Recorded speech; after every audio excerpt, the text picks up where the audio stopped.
tackling multiple calamities such as coronavirus, cyclones, locust attacks this year, and now a heat wave across the parts of the country is adding to the misery. So what is a heat wave? When a region experiences abnormally high surface temperatures lasting a few days to a couple of weeks, it is termed as a heat wave. In India, we experience a heat wave when the summer peaks, typically between March and June when the temperature soars beyond 40 degrees Celsius. Several parts of central and north India, including Rajasthan and Delhi, have been gripped by such heat waves. Churu in Rajasthan reported temperature of 50 degrees Celsius on May 26. As per a report by Indian Express, the longest recorded heat wave spell in recent years was between March 18 to 31st in 2015 that affected states like West Bengal, Odisha, Andhra Pradesh and Telangana.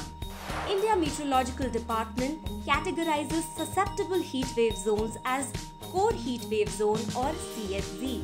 CHZ includes Rajasthan, Punjab, Haryana, Chandigarh, Delhi, West Madhya Pradesh, Uttar Pradesh, Chhattisgarh, Orissa, Vidarbha in Maharashtra, parts of Gangetic West Bengal, coastal Andhra Pradesh and Telangana. However, the extreme north, northeast and southwestern parts of India remain less affected by heat waves.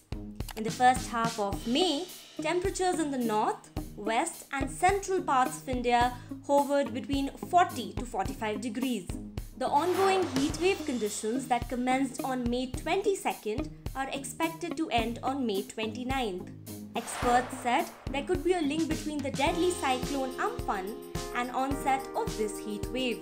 All the moisture got depleted between May 16 and 20 as the storm advanced towards West Bengal and Bangladesh areas, leading to a dry spell in several other states.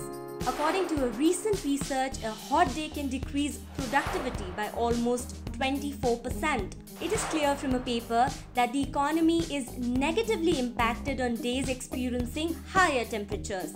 The impact looks larger if we compare it to days colder than usual.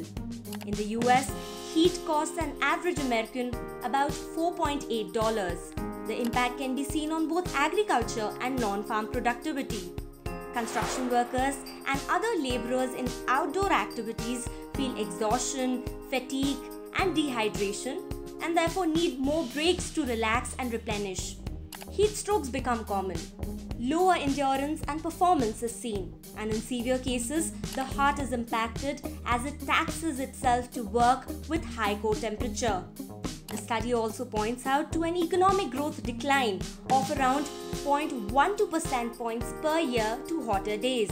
When we talk about climate change, it includes the overall impact of global warming, which means we might experience more and longer heat waves which cost thousands of lives in the country. The pattern can also be seen by rising sea levels, erratic cyclones and other natural calamities impacting the cycle. In India, heat waves increased 14 times in 2017 compared to 2016, Ministry of Statistics and Program Implementation. As per a report by The Lancet, 40 million more people were exposed to excess heat in 2016 compared with 2012. The United States Environmental Protection Agency projected that the labor working hours are negatively impacted by extreme heat. It estimates that in the year 2100, over 1.8 billion labor hours will be lost to unsuitable working conditions across the workforce, accounting to over $170 billion in lost wages. Due to extreme heat, India lost close to 75 billion labor hours in 2017. That accounts for half the global total of 153 billion hours, with agriculture the worst impacted, followed by the construction industry. According to a report by ILO, India would lose 5.8% of its working hours to rising mercury. United States, China and India will be top impacted nations as per the 2018 Intergovernmental Panel on Climate Change in 2018. Another Stanford University report estimates that climate change could have reduced India's economy by 31% since the 1960s. So Damini Das, an economist at the Institute of Economic Growth in New Delhi, told Al Jazeera that in India, maximum labor days come from informal sector and reduced labor supply from this sector could be a sizable impact on the economy.